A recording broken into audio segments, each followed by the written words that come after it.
this hearing on the Blue Ribbon concerning Republic Act 10592 is now in order, along with the Justice Committee, of which I'm both chairman. We have Senator President Soto and Senator Risa Ontiveros. And let me just make my prefatory statement para may summary tayo na round. During the last hearing, we heard a very insightful opinion of former Secretary of Justice Estelito Mendoza of the GCTA. The operative word, according to him, is sentence. And I quote, Article 97, allowance for good conduct, the good conduct of any offender qualified for credit for preventive imprisonment pursuant to Article 29 of this code, or of any convicted prisoner, and I say that, or of any convicted prisoner in any penal institution, rehabilitation, or detention center, or any other local jail shall entitle him to the following deductions from the period of his sentence. Sa determined sentence law, dapat na-serve mo muna ang minimum. Sanchez is 9 counts of reclusion perpetua, so that should be 270 years. So pag dineduct mo yan, may sukli pa tayo na 14 years na hindi niya nasa-serve from 40 years. Department Order Number 953 provides that the authority of the Director General of the Bureau of Corrections to release national prisoners shall not apply to prisoners, inmates sentenced to life imprisonment of reclusion perpetua or high-risk inmates, whose release due to expired sentences shall only be implemented upon prior approval of the Secretary of Justice.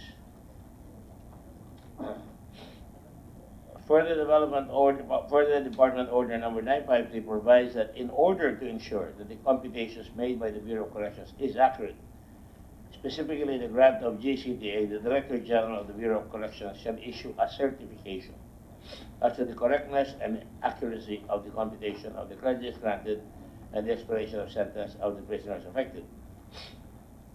Was this procedure followed by the Bureau of Corrections when it released the 1,914 heinous convicts?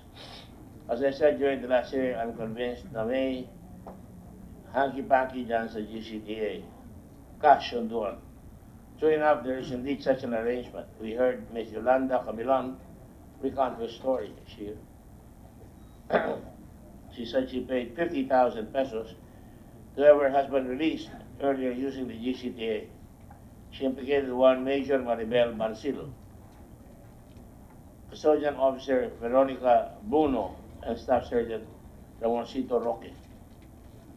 Today we're going to hear more from our resource persons. Saan nga ba nagkakadaayan sa GCTA? Paano ito mariresolve? Ano ang pwede natin gawin? We're here to uncover the truth. The nation needs to know the truth. This will help us craft better laws and to prevent the abusive implementation of a law that's supposed to be for the reformation of our prisoners. Thank you. Will the Secretary please introduce the guests?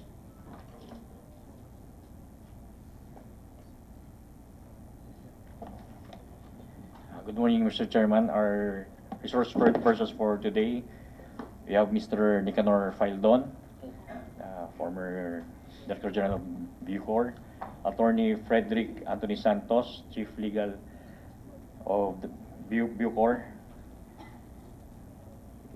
We have Superintendent Maria Fe Marquez. Would you mind raising your hand, please, para we know who you are? Thank you. From Bucor also. Senior Inspector Roy Vibo, Chief Officer Office from Bucor. And we have Ramoncito Roque, Mr.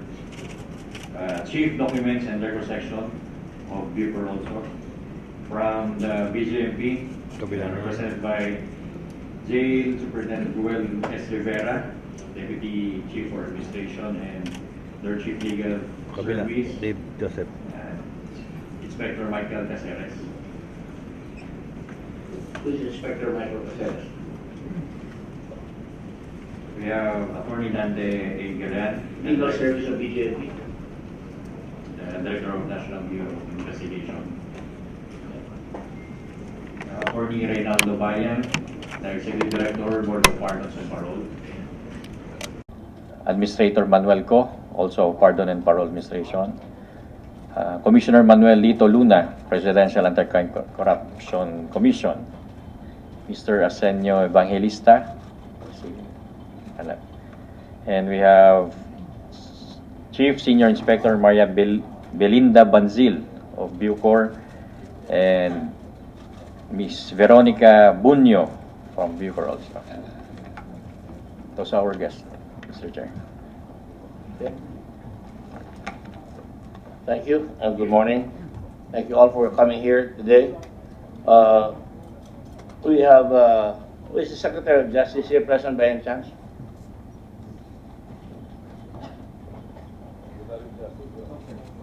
Are the Secretary of Justice? Why?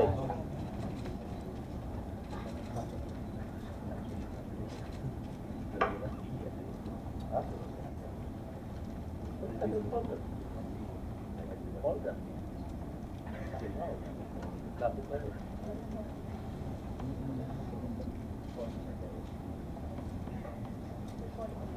Yeah.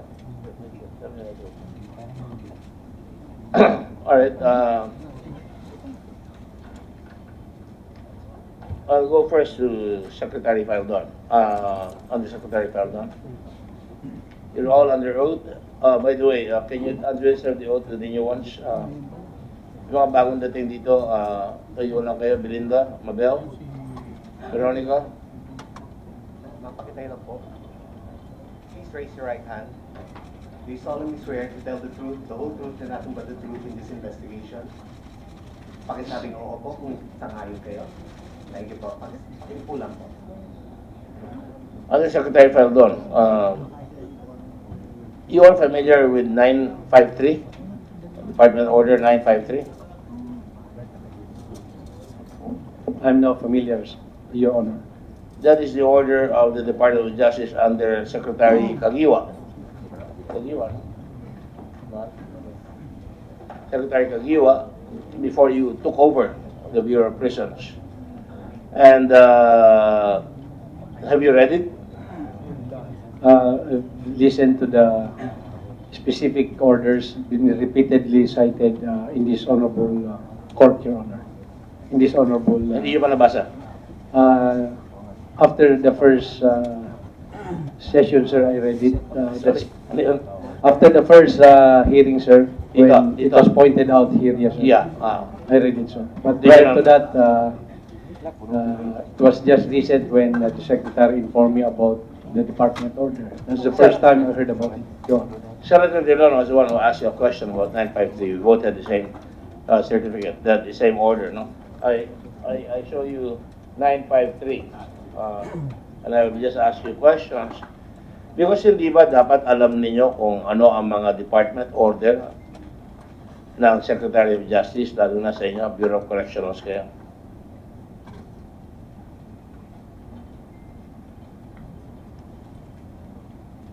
Sir? Yes, Your Honor. So, alam nyo dapat yan. Yes, Your Honor. Pero hindi mo nabasa. Prior to this inquiry, sir, I did not have the opportunity So, to read it. I was not brief about it. Up to Your and Honor. until this inquiry, you never heard it. You never heard about it. You never saw it. Is that correct? Yes, Your Honor. Alright. Hindi ba nagkulang ka doon? Yes, Your Honor.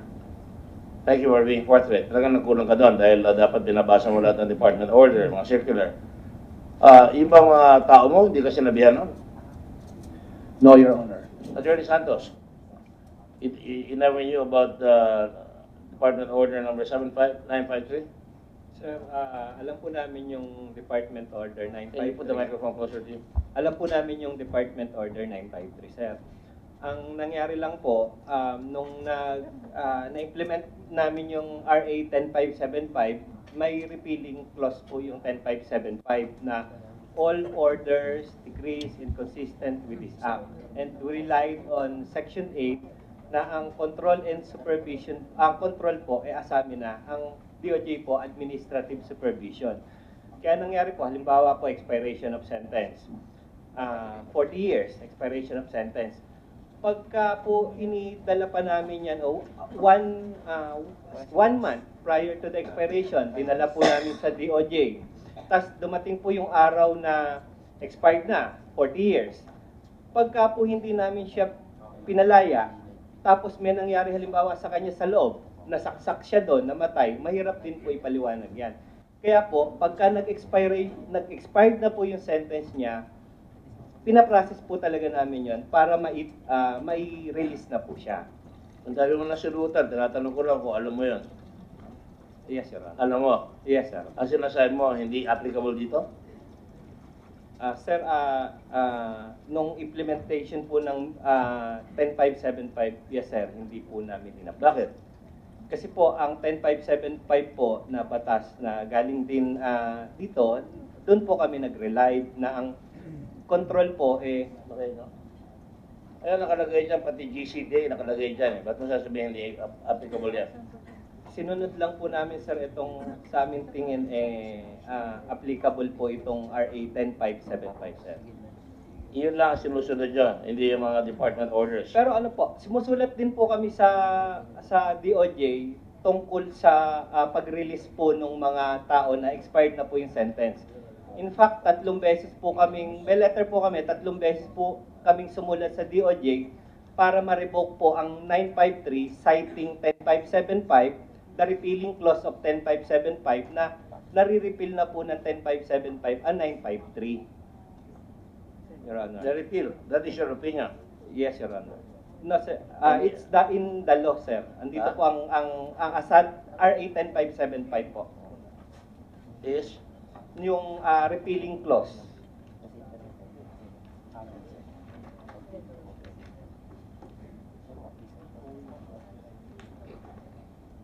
yan ang sinasabi ko eh.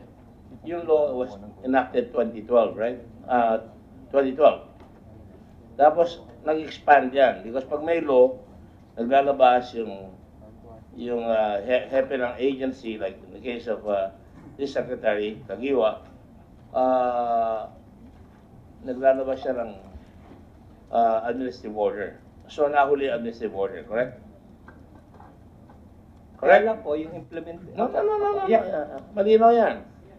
And in statutory construction, di ba, dapat nahuli. Although, mas mabigat, mas matimbang yun sa husga sa legislative act kaysa doon sa department order.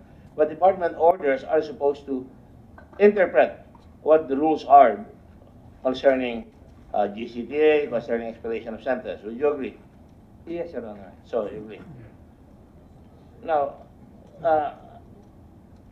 Undersecretary Pardon, please disabuse your mind. Ha? Wala akong personal sa iyo.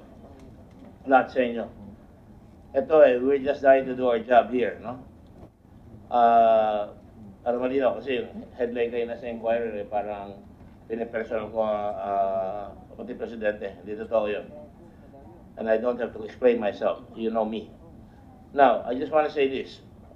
Papakita ko sa iyo ngayon, itong release ng order. Ano ba yan?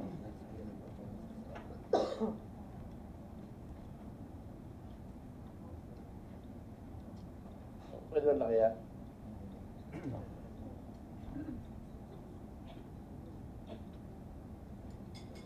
Ito subject. Release of persons deprived of liberty. Sanchez Antonio E. Leza. N95 SP 04281. Tama ba yan?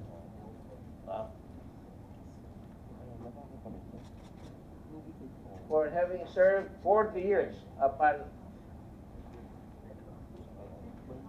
retroactive application of Republic Act 10592. 95 yan? 92. Tataka ko siya, but I wrote 10595 eh. Alright?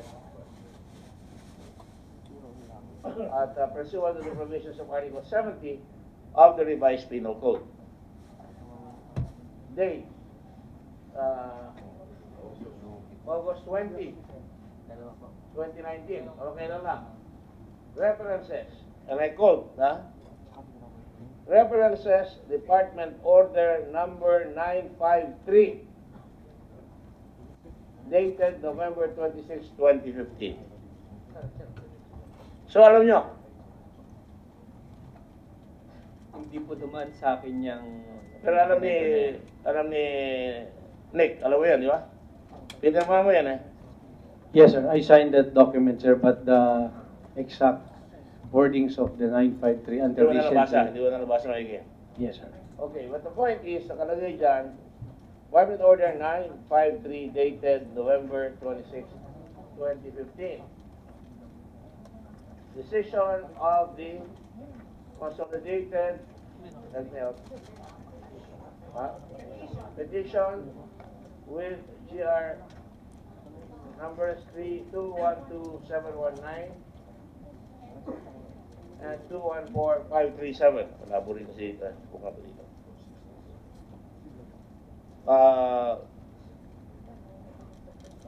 Ayan, in compliance with tapos nakalagay dyan, other documents, no? Other said documents. In compliance with the above reference PDL, last name Sanchez, first name Antonio, middle name Leza, prison number N95P-0481, actual TS 2630, TS with TA 49 B21, who was found to have served 40 years upon retroactive application of RA number 10592 and was certified to have no other to legal cause to be further detained shall be released from commitment. 3. The process of release shall be subject to strict compliance with pertinent laws, rules, and regulations. 4. Submit report of compliance to the Office of the Director General of the Bureau of Corrections within 5 days from the actual date of release. Copy furnished the Chief Document Section. Signed, Yusek Nicanor, E. Paildon, Director General. Signed. You're familiar with this? Yes, Your Honor. Tanggap mo ito? Yes, Your Honor. Okay. So sa madaling sabi, alam nyo talaga may 953. At alam nyo na doon sa 953, kailangan susundin natin, halimbawa, balik nyo doon sa 953. 953, please.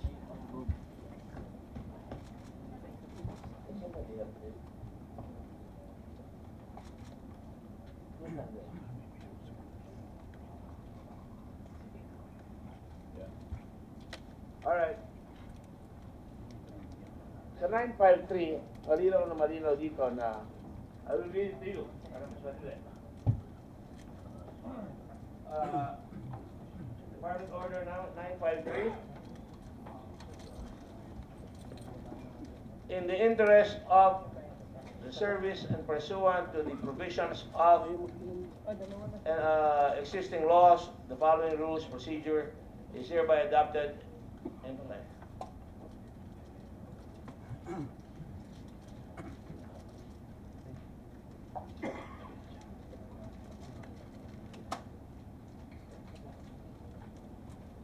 The following rules procedure is hereby adopted in the release of prisoners with expired and or expiring prison sentence. I just have a question. Ano ba ibig sabihin ng expiring?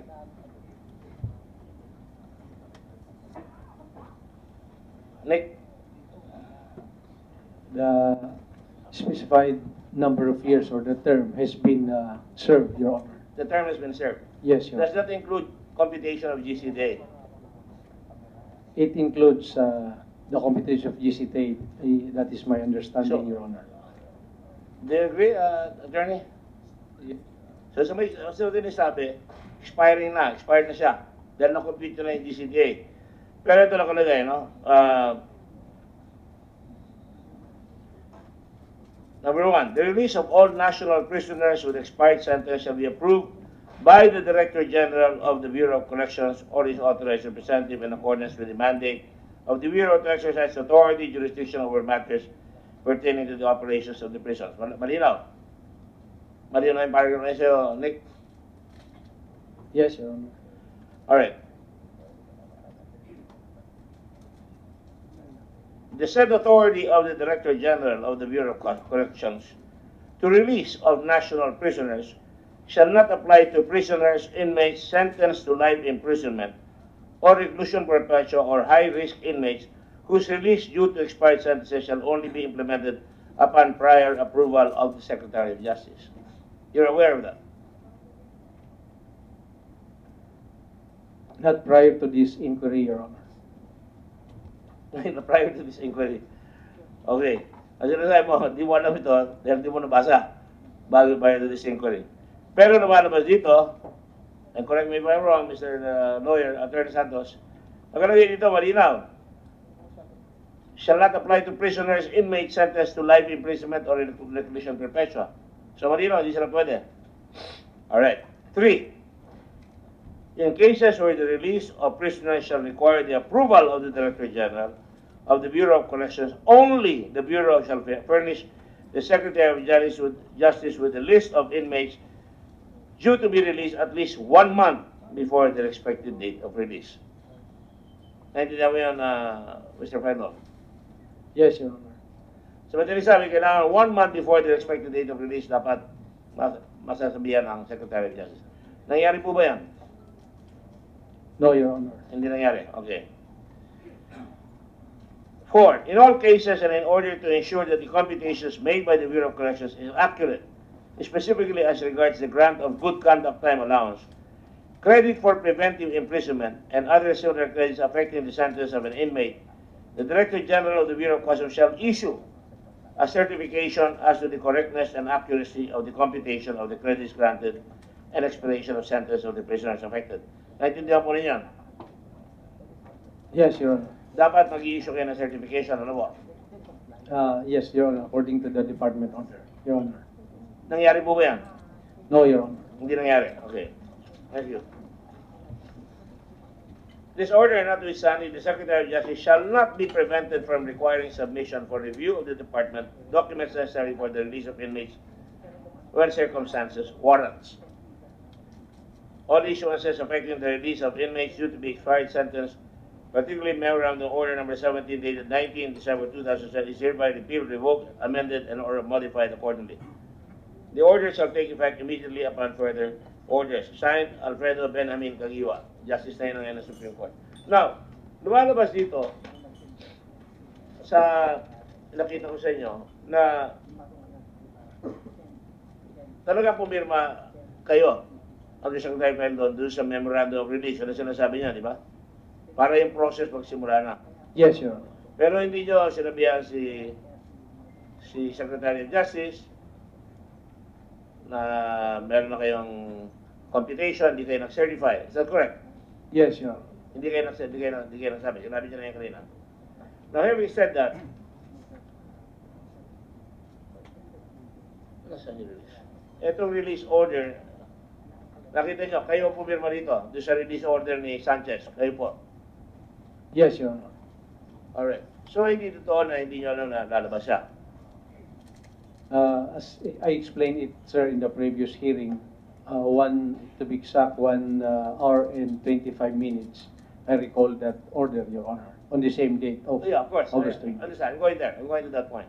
Yes, So, Your Honor. pinirmahan nyo, practically on the same day, about an hour or an hour and a half, withdraw nyo. Meron po ba kayong papel na nagpapatunay na withdraw nyo? I have not issued written. Recall order. Yes, Your Walang Honor. recall order. I verbally instructed my admin officer to recall it, Your Honor. So, all of us have to rely on your word na withdraw nyo. Tama po ba yan? Yes, sir, it can be easily verified, Your Honor, because the entire Bureau knows it, Your Honor. Opo. Having said that po, ano nangyayari ngayon, ang laking gulo na nangyayari, no? I don't know whether it's fair or unfair to all the parties, but certainly, nagkagulo dyan dahil siguro, alam naman nyo kung bakit ini-issue itong administrative order ni Secretary of Justice, ano po? Caguiwa. Ang tawag ko dyan pardon the expression, cover your ass memo. Tinatakpan mo yung sarili mo. Kung sakaling magkakamali yung mga tao mo, sinabihan kayo, nagawin nyo ito. Halimbawa, sabihin niya na, sinabihan ko yan o hindi lang ginawa. Yung authority itong release of national prisoners with expired sentence shall be approved by the Director General or his authorized officer in accordance with the mandate of the Bureau to exercise authority, jurisdiction over matters pertaining to the operation of the prisons. So, talagang dinidefine niya ang sarili niya for a future event. Tama yun? Nakita, oo ka. Two, the said authority of the Director General of the Bureau of Corrections to release of national prisoners shall not apply to prisoners, inmates sentenced to life imprisonment or reclusion perpetua, or high-risk inmates whose release due to expired sentences shall only be implemented upon prior approval of the Secretary of Justice. In other words, kung nabasa nyo ito, dapat alam nyo na kailangan may approval ang Secretary of Justice. Tama po ba yan? Yes, Your Honor. So ginawa niya yan para magkaroon siya ng pangkuble na may order siya na dapat kayo ay sasabihan niyo siya. Eh hindi nagawa yan, so hindi niya alam.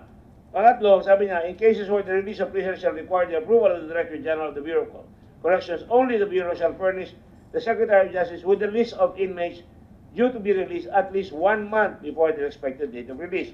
Again, pakuble. Bago kayo mag-release, 1 month before the release. Ano ka na 1 month before their expected date of release. Ibig sabihin, yung sinabi nyo kayo na memorandum na yun, meron na kayo expectation na i-release na. Tama po ba yan? Yes, Your Honor. Oh, so hindi, sabi nyo kayo na, hindi na nasabihan si Secretary. Now, 4, in all cases and in order to ensure that the computations made by the Bureau of Corrections is accurate, specifically as regards the grant of good conduct time allowance, GCTA, credit for preventive imprisonment issue, a certification as to the correctness and accuracy of the computation for the credits granted and expiration of sentence of the prisoners affected.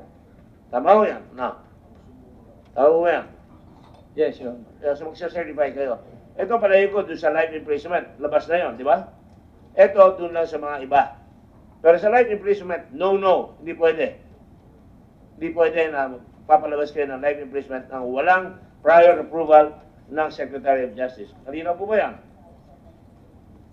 Sir? Yes, sir. Alright. So lumalabas itong memorandum order na ito, department order na ito, ay talagang para nag-iingat.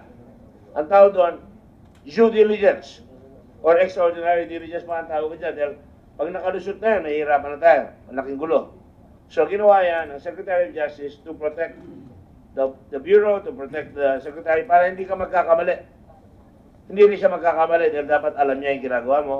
At hindi ka rin magkakamali dahil sinabi na sa inyo, ito ang patakaran. Tama po ba yan? Sir? Yes, sir. According sa Department Order 953, Your Honor.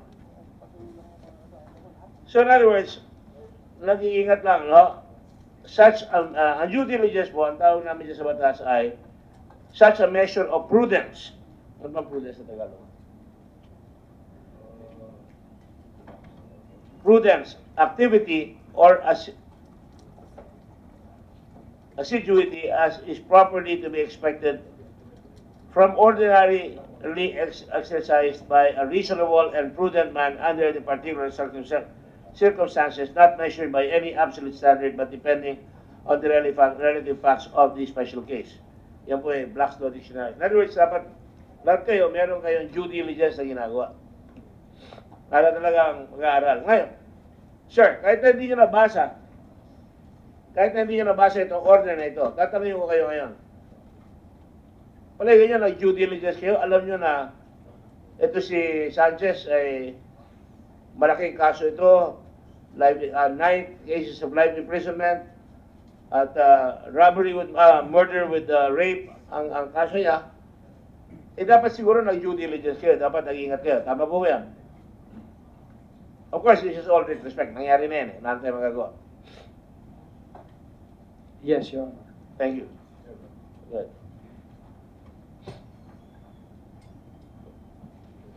Chairman.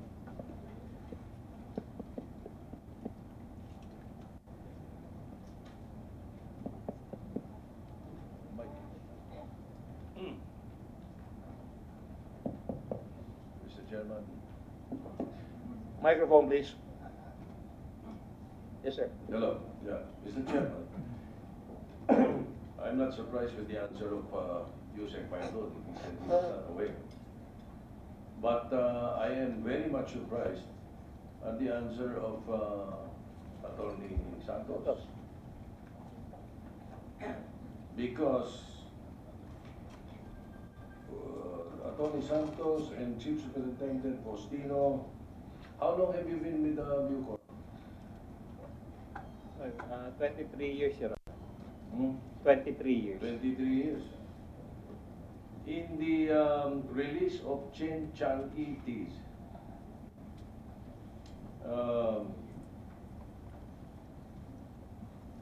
you complied with 953. You wrote Secretary Aguirre. You informed Secretary Aguirre. And thereafter, the release was not completed until 2019, but you did. In other words, you know about 953. Why are you telling the chairman that May you I don't, explain, Your that Honor? you're, even Chief Faustino? May I explain the Yes. case of Chentis Chan? Sir, si Chentis Chan po, nasa Leyte yan, nakakuha siya ng 2 stall, time allowance for loyalty. Hindi yung pinag-usapan natin. We Nag- don't care about Chen, whatever his name is. I'm saying, you were telling the chairman that you don't know, you were not aware and you did not follow 953 because it was already repealed. Sir, 95, the law that you're citing was enacted in 2012. The 953 was in 2015. In 2017, you complied. You informed the Secretary of Justice. So how come now in 2019 hindi nyo na ginagawa at ang sagot nyo dito ay hindi ninyo alam? Your Honor, We have the records, we have Yes, all sir. your memo, we have all your written memo. hindi lang po mag-isa si Chentis Chan, mga 300 plus po yan na naka-avail ng stall sa Leyte. Tapos, nung naka-avail po siya ng stall, nagpaalam po kami sa DOJ, may sulat po kami na i-release siya mga yan. Just so happen at si Chentis Chan nag-file po ng habeas corpus sa Supreme Court. Umattend po ako ng hearing dyan sa Cagayan de Oro. At nung meron ng habeas corpus sa Cagayan de Oro, nag-issue po ang DOJ na granted ang stall ni Chentis Chan. Siya lang po mag-isa. Kaya po na-release siya. Ano ka noong panahon na yun? Di ba abogado ka na ng Bucor? Sa 2017 po ako naging abogado ng Bureau of Corrections. 2017 ito eh. 2017 ito eh. Lahat po ng mag-expired ang sentence, a month before, pinapadala po namin sa DOJ yan.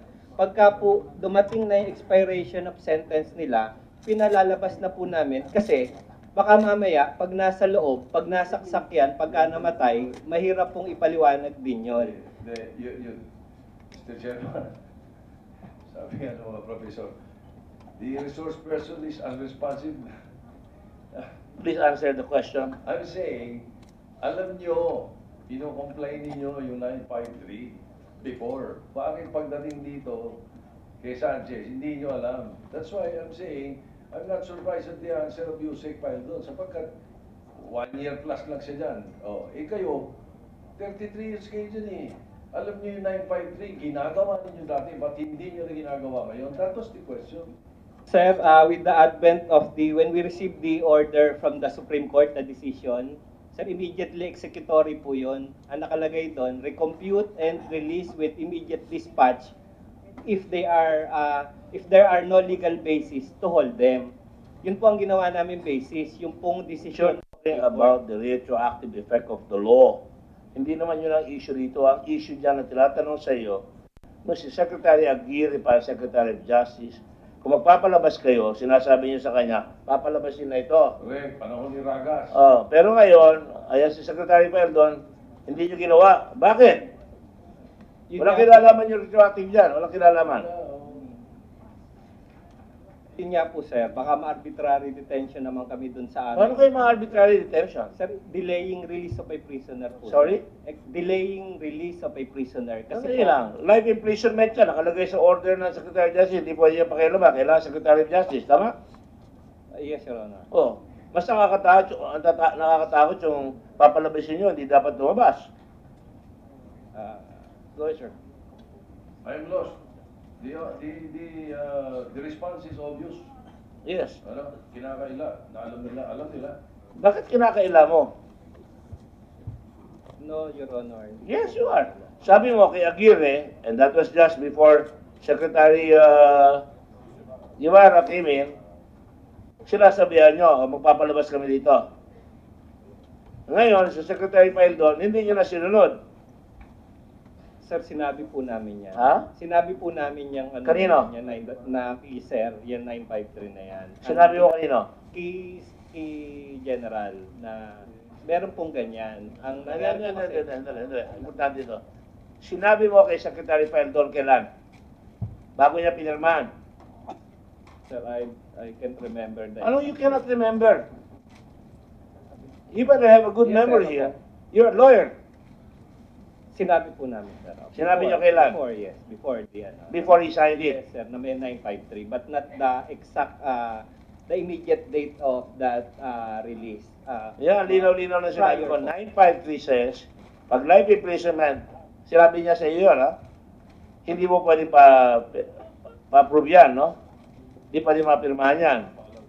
Papailan mo ng Secretary of Justice. Pangalawa, sinasabi diyan, kailangan may certification kayo, di ba? Para tama yung computation. Sinasabi rin diyan na kailangan na malinaw na, ano ba isa?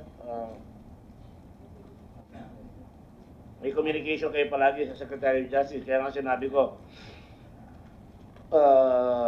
yung list of inmates release at least 1 month before this fighting take place. Kaya tinanong ko si Secretary Melo, 1 month before dapat lalabas si Sanchez, dapat sinabihan na niya si Secretary Guevara. Correct? Right? Sir, kasi po, nung dumating yung yung desisyon ng Supreme Court, sir, hindi pa po siya, hindi na may bibigay agad ng 1 month kasi po immediately executory po yung desisyon, and we did that to all others who are similarly situated. As between the 953 po at saka yung delay in the release, mas natakot po kami do sa delay in the release. Pero sinabi mo, the one thing is clear, sinabihan mo si Secretary Paildon at si Secretary Paildon na dapat tingnan mo muna yung 953 bago mo pirmahan. Tama ba yan? Yes, sir. Ano sabi niya? Hindi ko na po Pinirmahan niya pa rin, so hindi niya sinunod yung advice mo. Sir, not that Answer my question. Hindi po doon ko sinabi sa kanya yung pagkakataon ng 953. Answer my question. Sinabi mo, pero pinirmahan pa rin niya. Hindi ko po nakita nung pinirmahan niya No. yung You're yung evasive. Sanchez You're evading. Ang sabi mo, sinabihan mo siya. So, kung sinabihan mo siya, kahit na post facto, pinirmahan niya pa rin, labas ka. Tama ba yan? Yes, sir. So, sinabihan mo siya bago niya pirmahan. Yes, sir. Okay, thank you. Don't try to skunk out of here. Lalaki pa yung sunog sa inyo eh. Yes, sir. Alright, now, let me go to another point here.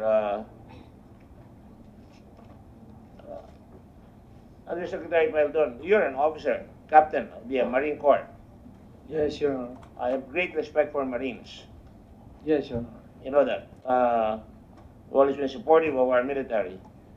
But I just want to make sure, pagka-official ka ng Marine, kailangan you have to have leadership. Kailangan alam mo yung ginagawa mo, kailangan may prudence ka, kailangan ka papasok, atake ka. So kailangan meron kang pinapractice na prudence or, to be expected from an ordinarily exercised by a reasonable and prudent man under the particular circumstances. Dito nakikita mo, malaking kaso ito. Sinabihan ka ng tao mo. Tinuloy mo pa rin. Bakit? I have never heard him inform me about 95.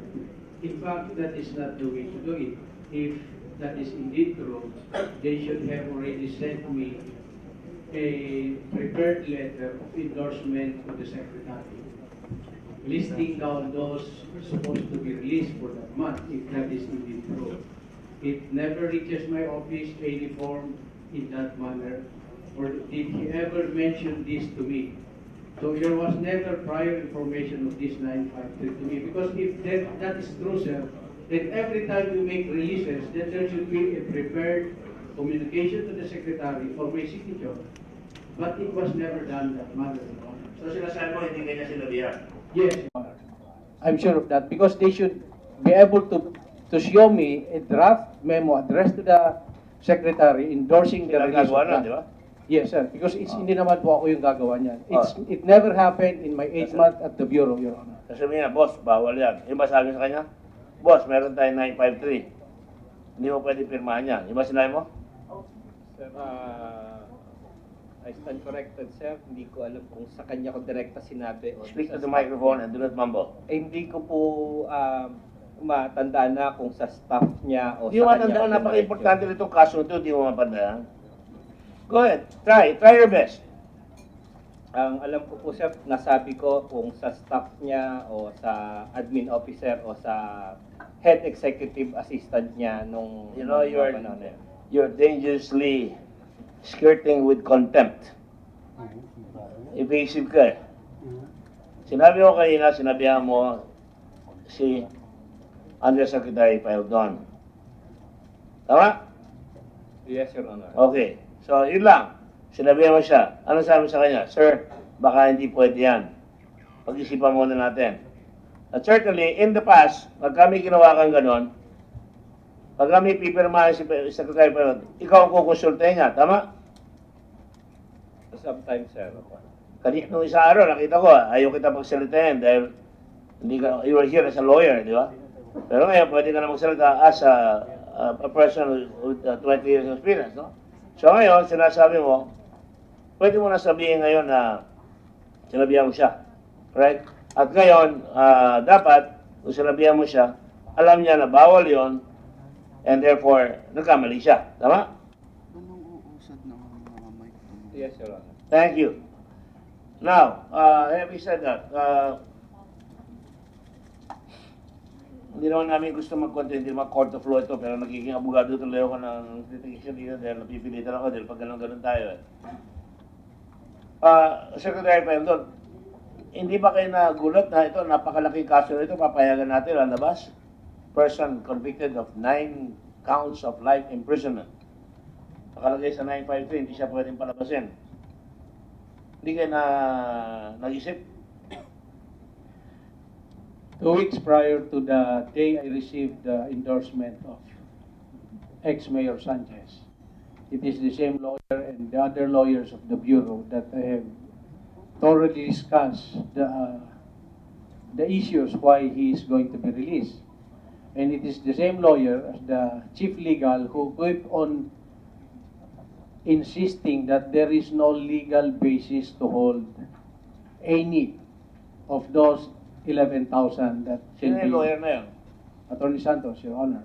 Oh, So this is not just a one sitting, it's several sitting. That's why if you can remember, 3 weeks before the start of this hearing, there is a announcement from the Bureau of Correction and including Secretary of Justice announced that it more or less 11,000 may benefit from GCTA, including Sanchez. So it was announced because that is the interpretation and conviction of all the lawyers of the Bureau of Correction. So it was announced publicly, Your Honor.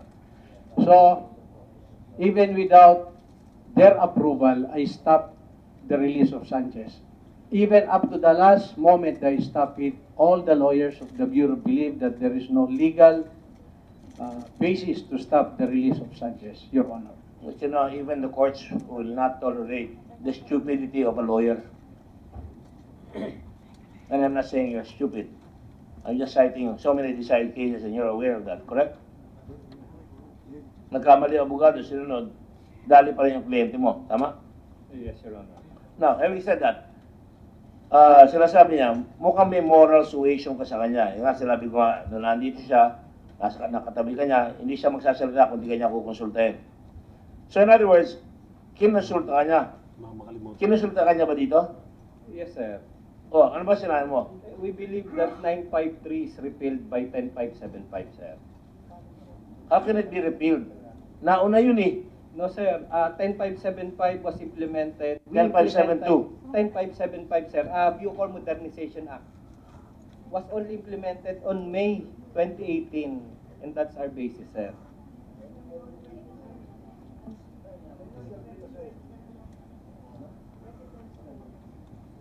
Pa pumasa yung batas na yun eh. But, sir, it's not self-executory, sir. Sorry? It's not self-executory. It is not? Self-executory, sir. So, So, the with more IRR... reason kaya ginawa ito. Yes, sir. And we only implement the IRR on May 2018, sir. Look, there were 1,917 or 914 heinous criminals that were sent out. Did you ever, at any time, Mr. Peldon, did you ever at any time inform the Secretary of Justice of all these people that you sent out? No, Your Honor. No. And Yes, did sir. you not advise? Yes, sir. We did before Sir Peldon. We did send a list of prisoners who are about to be released on their expiration of sentences. Napapadala po kami. Ang problema po kasi hindi po nakakasagot before the expiration. Kaya pag nag-expired na, pinapalaya na po namin kasi pinadala na po namin 1 month prior. Look, you're arguing 1 month before the recommendation papadala sa Secretary of Justice. Thank you very much, Mr. Secretary, for coming. You're crucial here. Also, Yusek Marco, and also Senator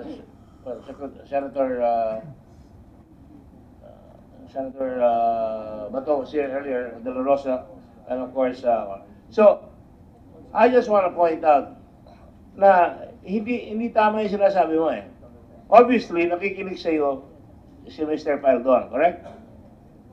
At ang dami niyang pinawalan. Ang sabi niya dito, Secretary of Justice, ang sabi niya, never did he inform the Secretary of Justice 1 month before, never did he inform the Secretary of Justice about life imprisonment and reclusion perpetua, and never before did he inform the Secretary of Justice of yung mga computation, yung certification. Is that correct? That is correct, Mr. Chairman. If he says that, then that means you never got informed, right? Yes. You don't happen to have any document that shows that he did inform you. As I explained during the first Senate hearing, Mr. Chair, there were certain requests for approval that came to my office, but this was in connection with the STAL, or Special Time Allowance for Loyalty. Loyalty yun. For loyalty. But of the 1,914 na pinalabas, wala ka nakuha. Wala kaming natatandaan, sir, na with respect to the 1,900 na umakyat sa Department of Justice. All right. And when you found out, did you get mad? Did you tell them, I have an order here, there's an order, department order, but di nyo ginawa?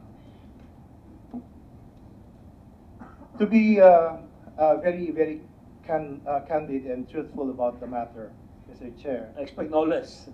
Yes. We ourselves are not completely aware about that Department Order 953 because that was issued way back in 2015. Yes. But of course, we are charged with knowledge of all the documents and official papers issued by the department. So when this whole thing came up, we dug our files and came across this Department Order 953 that says that prior approval of the Secretary of Justice would be required if the release would be of persons convicted of, not convicted of heinous crimes, but sentenced to reclusion perpetua or life imprisonment.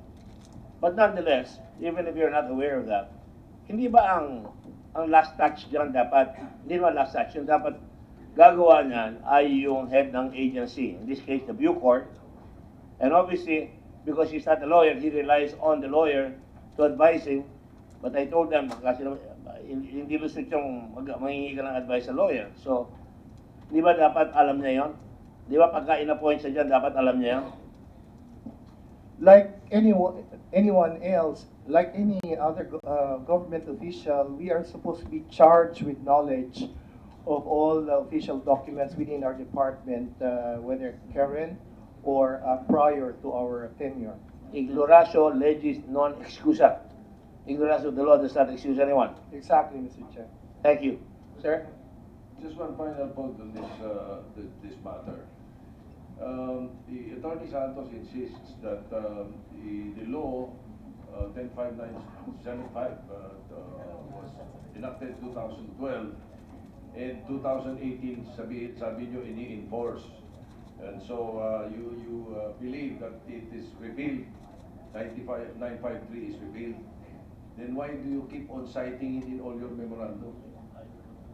Lahat ng memorandum nyo, tingnan nyo, mula kay Sanchez and all the way, lahat, sinasabi nyo, references, A, Department Order 953. Eh kung repeal yan, ba't sinasite nyo? Kung naniniwala kayo repeal.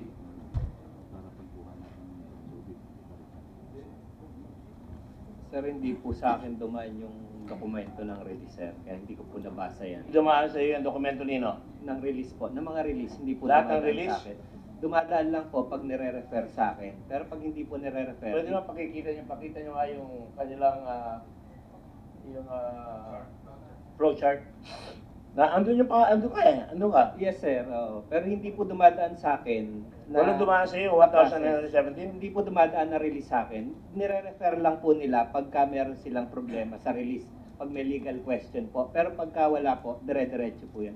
Hindi po Alright. dumadaan sa akin. Okay, let me just acknowledge Senator Go is here. Thank you very much, Senator. And also Dante Menes of Volunteers Against Crime and Corruption is also here. So, I was going to ask a few questions more, kay Secretary, but I think you already answered it, no? Using 953. You never got any notices or any letters or any reports from the Bureau of Corrections insofar as the issues there na sinabi doon. There is something that we found in the records, Mr. Chairman, in connection with all of this requests for prior approval of the SOJ.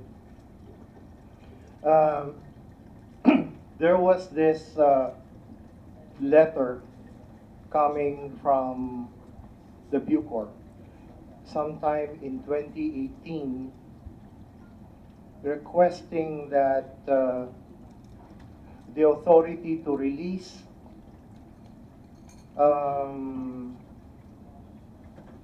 PDLs on account of expired sentences be delegated to the Bucor chief. I was unaware of this letter until fairly recently. Who signed that request, sir? I think it was signed by, I don't have this letter with me, Mr. Chair, but somebody definitely, a higher authority from the Bureau of Corrections requesting that it be delegated, that power, that authority. But there was no action taken by the Department of Justice in connection with that request. So there was a letter request delegating everything that you mentioned in 953 to the Bucor director. Is that correct? According to the draft memorandum addressed to me, this was only a draft, but it made mention of a memorandum dated June 4, 2018 from USEC Ronald De La Rosa, Director General, Bureau of Corrections, requesting for the grant of authority for the Director General to approve or act upon the following requests enumerated in Department Order 953. So, nakalista, but the first and foremost is the release of PDLs with expired sentences. No action was taken by the department on May this. we get a copy of that, sir? The letter itself will try to secure a copy. Yes, Because sir. it's not with me. I'm reading the draft memorandum addressed to me in response to that letter. But the letter itself is not with me right now. For the record, Senator Lacson is present, and Senator Dulon is present as well. So basically, I think I will go to the next one. I'll let the others ask questions, man, because we'll go to the witness later on. Any questions from Lisa? You have a question?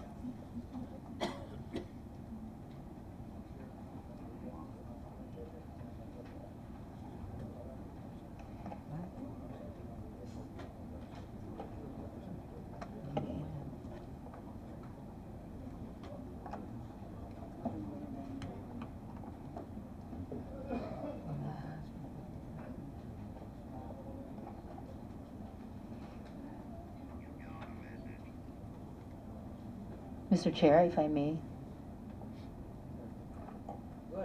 Thank you, Mr. Chair. At magandang umaga po muli sa lahat ng mga resource persons. Unang-una na po din kay Ms. Camilon.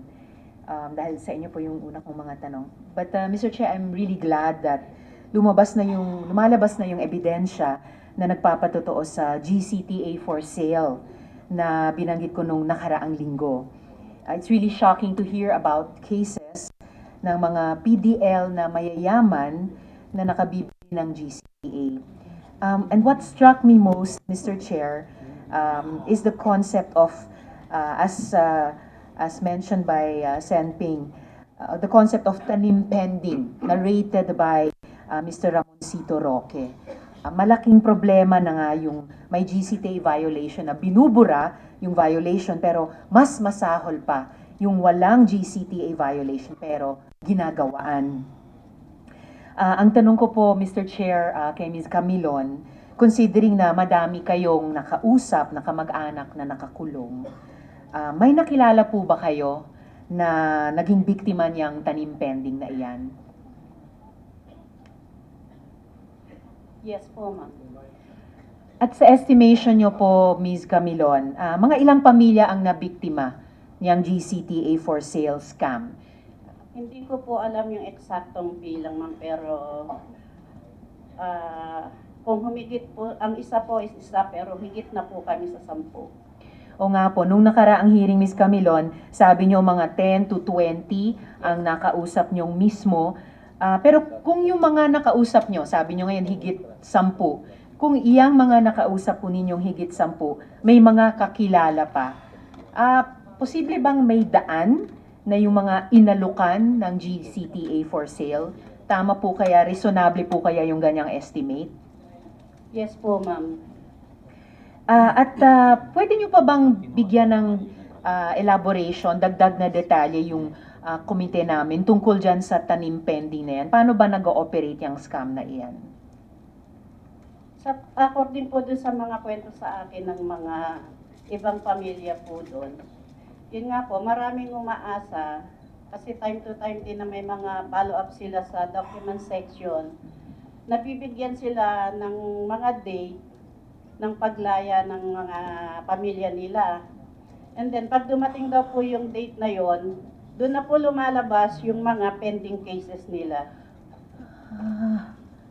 So, inaalokan muna ng di umano tulong, pero may kapalit, pero pagdating nung araw na ipinangako o pinaasa sa inyo, biglang may sagabal pala, may problema pala.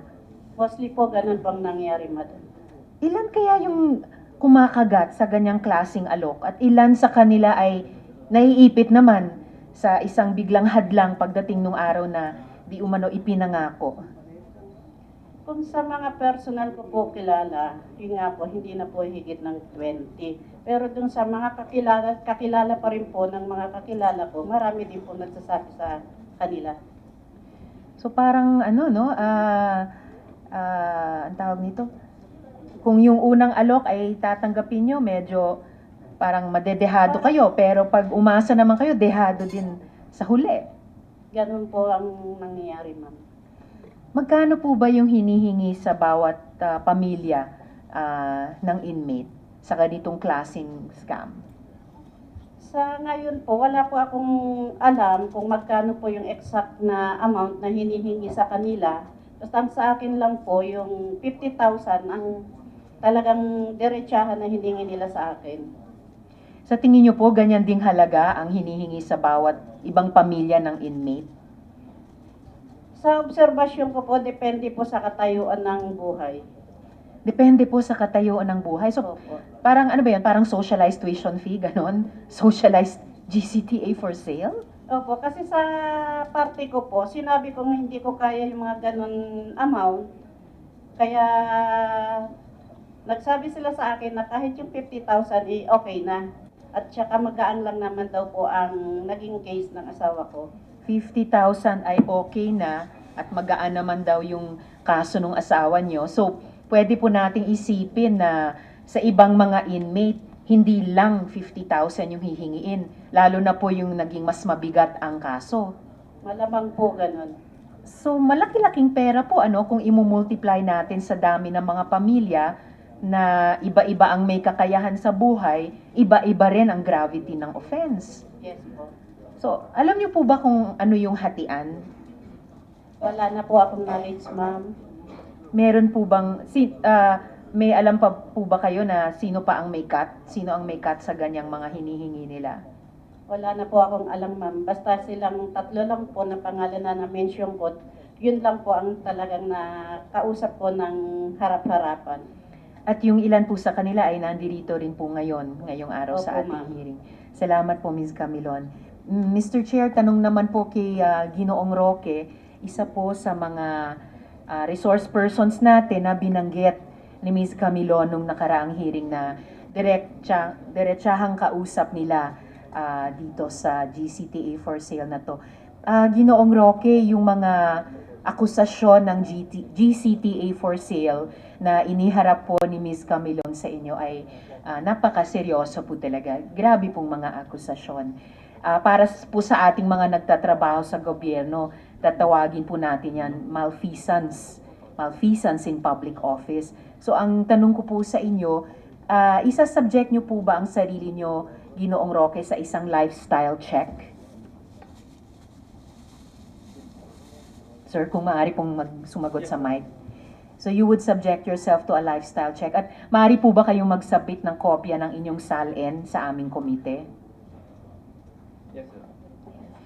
Mr. Chair, may I request your permission for the resource person to submit his SALN and submit himself to a lifestyle check before the committee? As much as the witness is already agreed, the witness is directed to submit your SALN for the last several years. Thank you, Maybe Mr. about Chair. 6 years. Thank you, Mr. Chair. And what about the other officials of the Bucor here present? Would you also submit yourselves, sirs, ma'ams, to this lifestyle check and likewise submit a copy of your SALN to the committee, to the chair? Yes, Your Honor. Attorney Santos? Yes, Your Honor. Are there any other Bucor officials here present? Ms. Bansil And Ms. Buno. and Ms. Miss pa ba kayo, Bunyo? Miss? Ms. Bunyo. So they are likewise directed, Mr. Chair, to submit to the committee. Thank They're you, Mr. directed Chair. to submit, again, the lifestyle, submit themselves to a lifestyle check, and as well as the last 6 years of their SALN. Please submit it to the committee. Thank you, Mr. Chair. Moving on to former Director General Faildon. Sir, kalat po sa social media yung kaso nitong isang 61-year-old po, dating PDL, nakulong ng 3 taon sa pagnakaw nung tanghalian ng isang estudyante, isang 14-year-old student. Yung tanghalian na ang tawag doon ay bentelog. Yung bail po na set sa 2,000 piso, hindi po niya naibayad.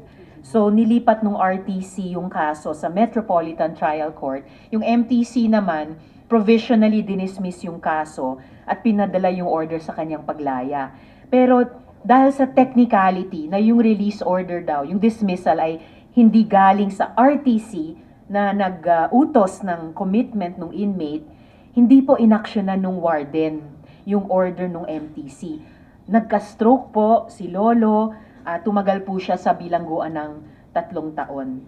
Tama po ba ito, yung ganitong klaseng sitwasyon? At lalo na po kung ikumpara natin sa naging sitwasyon ni dating Mayor Sanchez?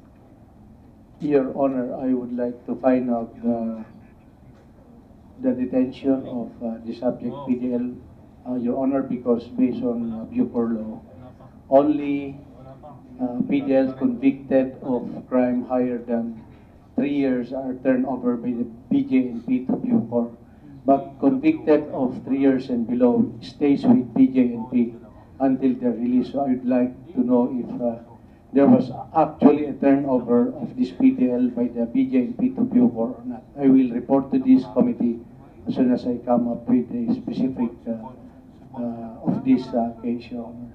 Thank you, Mr. Chair. Or is there any BJMP resource person here this morning? Mr. Chair, if we could recognize Superintendent Rivera.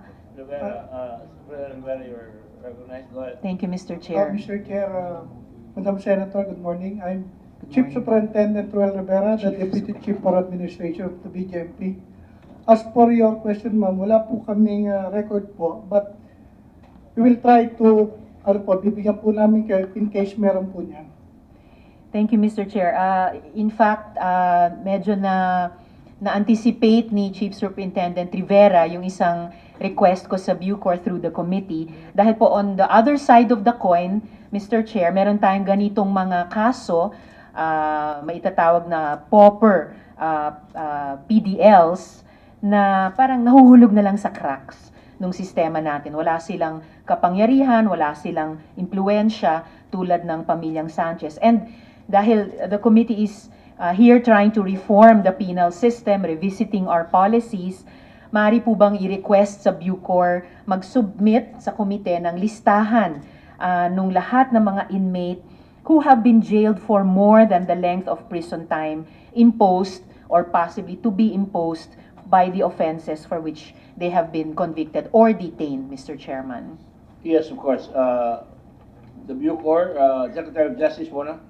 Secretary of Justice is requested to submit to the committee a list of all the prisoners in all the prisons, because I have been working also, my wife has been working also, for the release of people in the women's correctional. In fact, I just got a message from Undersecretary Cora Alma de Leon before that there are still women who have passed their sentence and they are not being released. So, in response to the request of this distinguished lady, we would like to get those list of prisoners. In addition to that, I just want to caution the Bureau of Correctional. We have been trying to get a copy of all the list of the people that you sent out, but all we got is a name and the crime. So we need to get something more specific. Thank you so much, Mr. Chair, and also for mentioning the inmates in the women's correctional. Just as an aside but related to the issues being heard by the committee, may mga concern din po yung ilang mga local chief executives natin, halimbawa po si Quezon City Mayor Joy Belmonte, which she has brought to the attention both of Senator Doroy de la Rosa and me, yung mga concerns po niya sa mga women inmates na napapabayaan tuloy yung pag-alaga sa kanilang mga anak. And therefore, she's an example of our local chief executives na lumalapit po sa atin dito sa Senado to find out ways through penal reform na masasalo pa rin po yung pag-alaga sa mga anak, ng mga anak ng ating mga Kaya nga po ang inmates. sinasuggest natin, ang dali na yung computerization sapagkat makikita nyo lahat kung anong time pumasok yung tao. Kung bata, alam mo na may bata na pumasok at nasa ibang detention facility na for youth.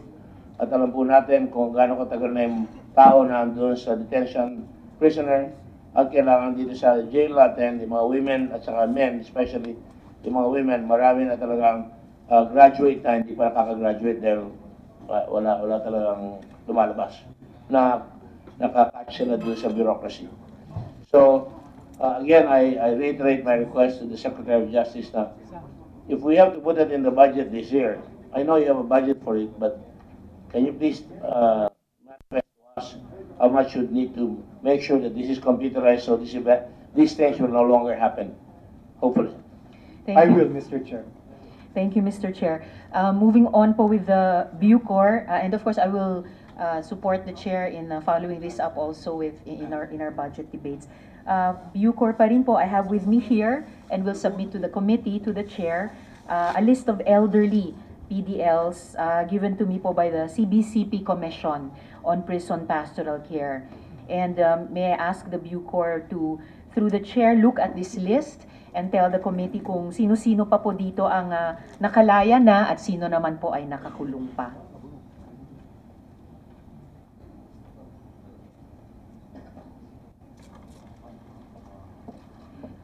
Could we just have a response from the Bucor about this? Your Honor, we'll submit the list. Thank you, Attorney Santos. Mr. Chair, in the testimony of Ms. Sanchez in previous hearing, former Director General Faldon apparently told her of the first in, first out policy, which we take to mean na yung unang ipinreso ay unang ipalalaya. Are you confirming this policy, Mr. Faldon? Yes, sir. That's part of the plans. Actually, there's a committee created upon the resolution of the retroactive effect of GCTA in June. So the Bucor has created a committee to create a policy on the prioritization of the releases of those 11,000 who could possibly benefit from the retroactive effect of GCTA.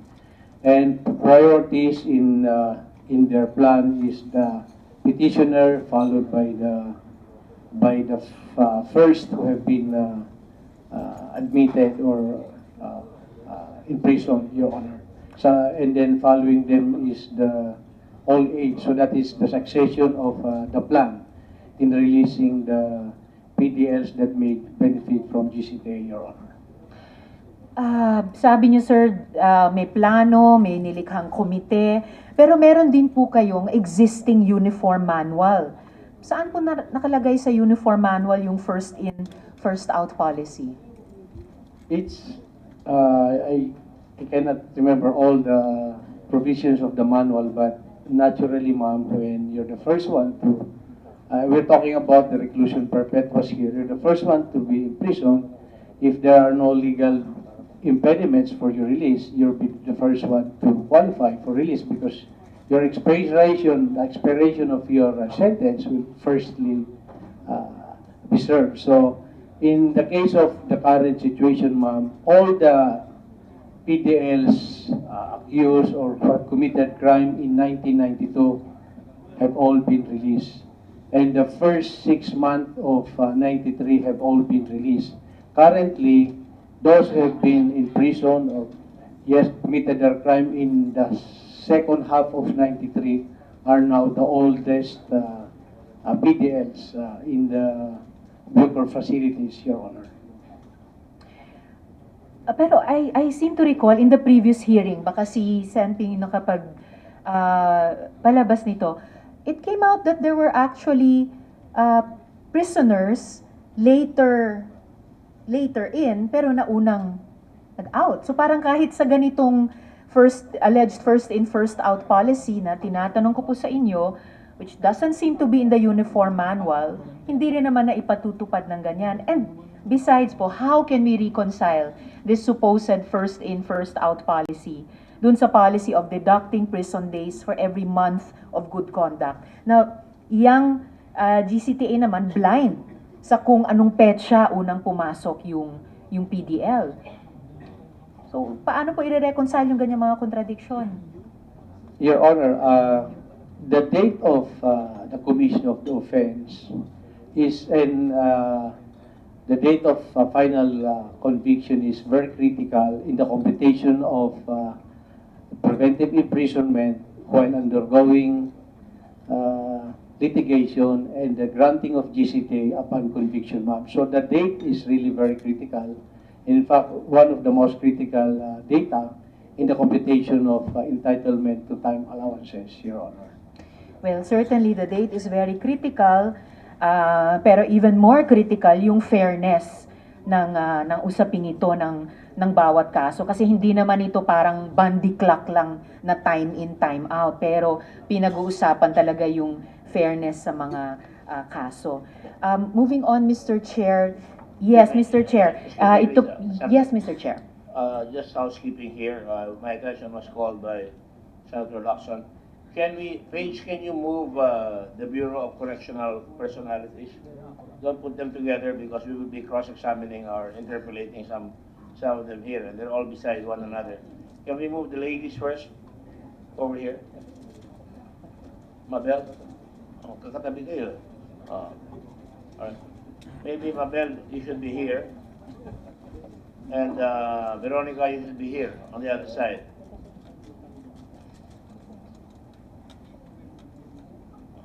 No. Mabel, dito ka. Sa kaliwa. At saka si Veronica dito. Sensya na kayo at go ahead. Just sit down there, please. Yeah, dito. Yeah.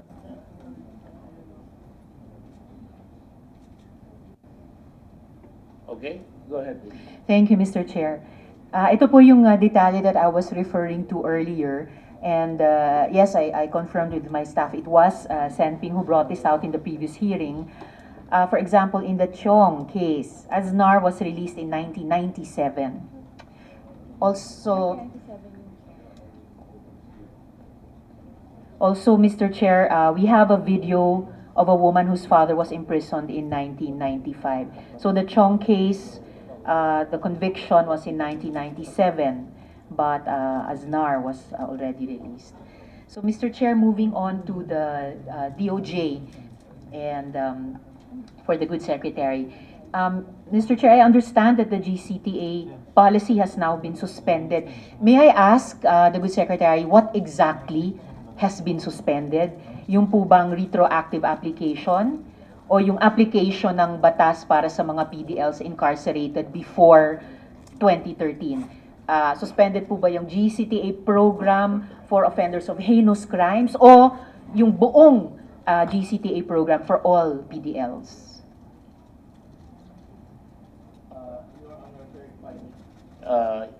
That lady has already consumed more than 10 minutes. I see, Mr. Chair. So if I could just ask Yes, this please. last question of the DOJ, then The I'll stay questions around are for pertinent, my... so I'll let Thank you you, go. Mr. Chair. I'll stay for the next round. Ang sinuspend lang po ng Department of Justice ay ang processing ng good conduct time allowance in the meantime that the joint DOJ, DILG Joint Committee for the review of the IRR and its possible amendment is going on. It's a temporary measure which is designed to make sure that the processing of GCTAs would be proper and correct. We believe that it's more important that we slow down for a while, if not to pause, just to make sure that everything will be all right.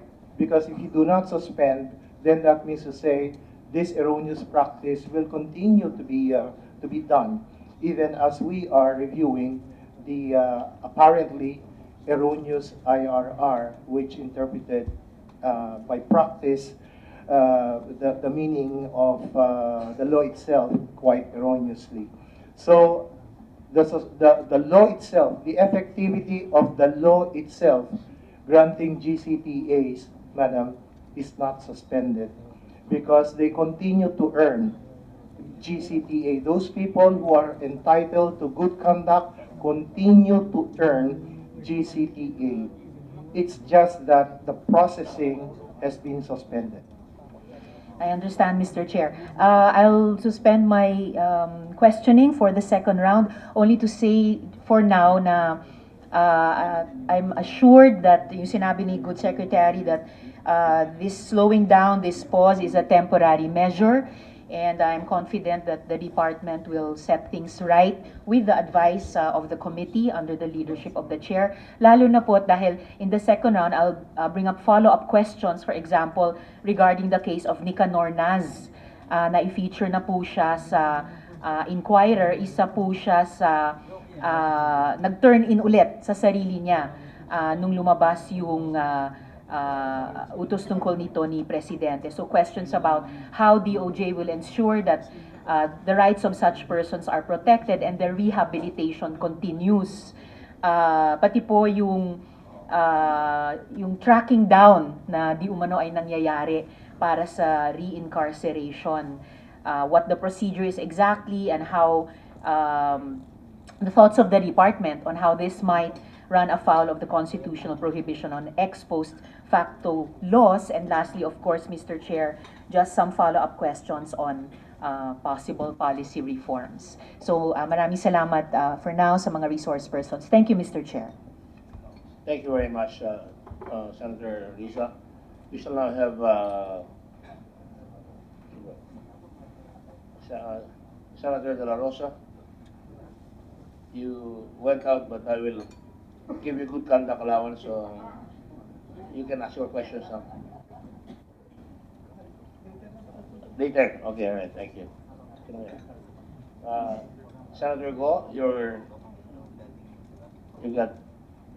on the floor. Later. All right. Okay. Senator Lacson. I'm still waiting for some materials, Mr. Chairman. So I would like to defer to the next interpellator. Senator Delonde. I have some questions too, but anyway, go ahead.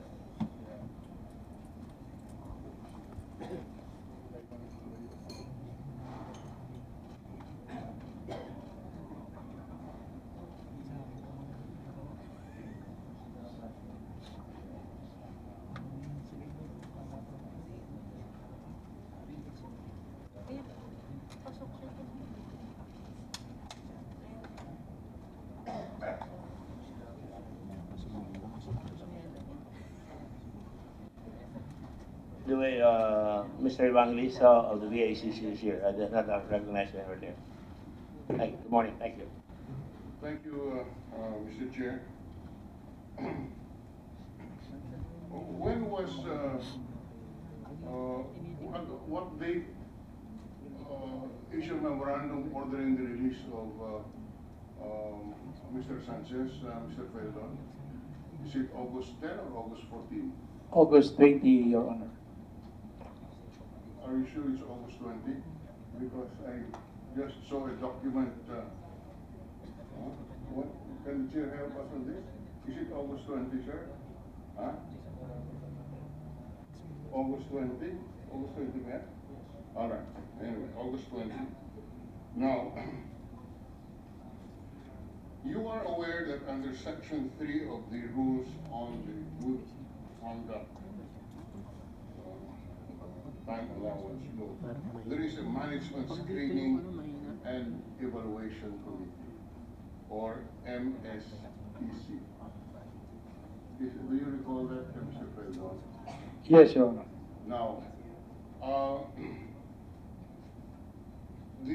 in fact, under your own rules, you are, as Director of the Bureau, mandated to assess, evaluate, grant time deduction to deserving prisoners in the form of good conduct time allowance as prescribed by these rules through the creation of the Management Screening Evaluation Committee. Do you recall that, sir?